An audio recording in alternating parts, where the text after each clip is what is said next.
আমরা তাকে যে চাওয়া হচ্ছে ফেরত বিচার ব্যবস্থার জন্য সেটা জানিয়েছি।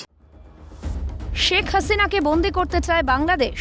হাতিয়ার হাসিনা জমানার চুক্তি। প্যাঁচে পড়ে নয়াদিল্লিকে পাল্টা চাপ ঢাকার। লাগাতার যুদ্ধজিগির হামলা হিন্দুদের ওপর। প্রতিবেশী বাংলাদেশের সঙ্গে সম্পর্ক কার্যত তলানিতে পৌঁছানোর জোগাড়। এই আবহে এবারে প্রাক্তন প্রধানমন্ত্রী শেখ হাসিনার প্রত্যর্পণ চাইল বাংলাদেশ। সূত্রের খবর, এ বিষয়ে নয়াদিল্লিকে বার্তা দিয়েছে ঢাকা। হাতিয়ার করেছে হাসিনা জমানায় স্বাক্ষরিত ভারত বাংলাদেশ বন্দি প্রত্যর্পণ চুক্তিকে। ঢাকার তরফে বলা হচ্ছে, নয়াদিল্লির বিদেশ মন্ত্রকের কাছে কূটনৈতিক মৌখিক একটি নোট পাঠানো হয়েছে। হাসিনাকে বিচার প্রক্রিয়ার আওতায় আনতে চায় বাংলাদেশ সরকার। দুই দেশের মধ্যে বন্দি বিনিময় চুক্তি মেনে হাসিনার প্রত্যর্পণ প্রক্রিয়া সম্পন্ন হবে বলে মনে করছে ঢাকা। আমরা তাকে যে চাওয়া হচ্ছে ফেরত বিচার ব্যবস্থার জন্য সেটা জানিয়েছি।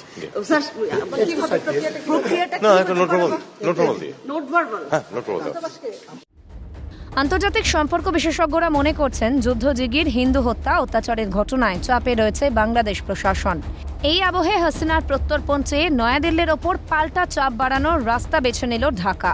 ওয়াকিবহাল মহলের মতে, বাংলাদেশের চলতি পরিস্থিতিতে হৃদ্যতা বাড়ছে পাকিস্তান ও চীনের সঙ্গে।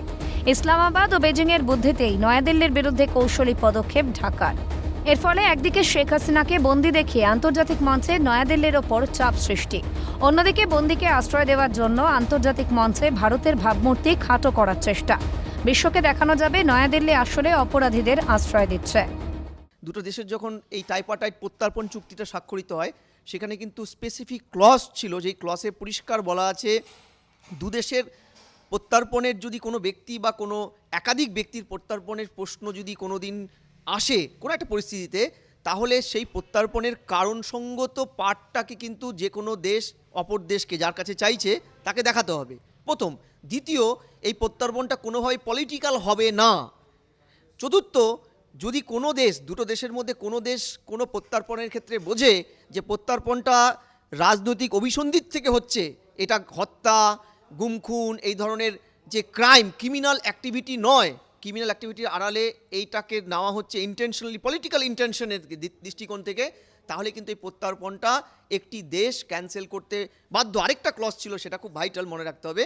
দুটো দেশের মধ্যে ধরো কোনো একটা দেশ, বাংলাদেশ চাইছে আমাদের কাছে হাসিনাকে, যদি হাসিনারও বা সে অন্য কারো যদি আমাদের দেশেও কোনো মামলা চলে, তাহলে আমরা দিতে বাধ্য নই। এটা কিন্তু দুটো দেশ মানতে বাধ্য এই চুক্তিটা। শেষ পর্যন্ত কি ঢাকার চাপের মুখে নতি স্বীকার করবে নয়াদিল্লি? বাংলাদেশের হাতে হাসিনাকে তুলে দেবে ভারত? এ বিষয়ে এখনই কোনো মন্তব্য করতে রাজি নয় ভারতের বিদেশ মন্ত্রক। প্রশ্নের উত্তরে বিদেশ মন্ত্রকের মুখপাত্র জানিয়েছেন, নো কমেন্টস। আন্তর্জাতিক সম্পর্ক বিশেষজ্ঞরা মনে করছেন, মুজিব কন্যা হাসিনাকে প্রত্যর্পণে রাজি হবে না নয়াদিল্লি।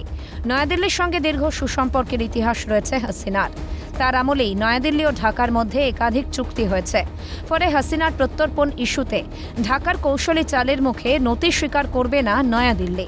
দেবে পাল্টা কোনো কূটনৈতিক চাল, নাকি নেবে ধীরে চলো নীতি? কূটনীতির কোন চালে ঢাকাকে সাহামাত করে নয়াদিল্লি, সেটাই এখন দেখার। ইন্দ্রাণী দাশগুপ্তের রিপোর্ট, ক্যালকাটা নিউজ।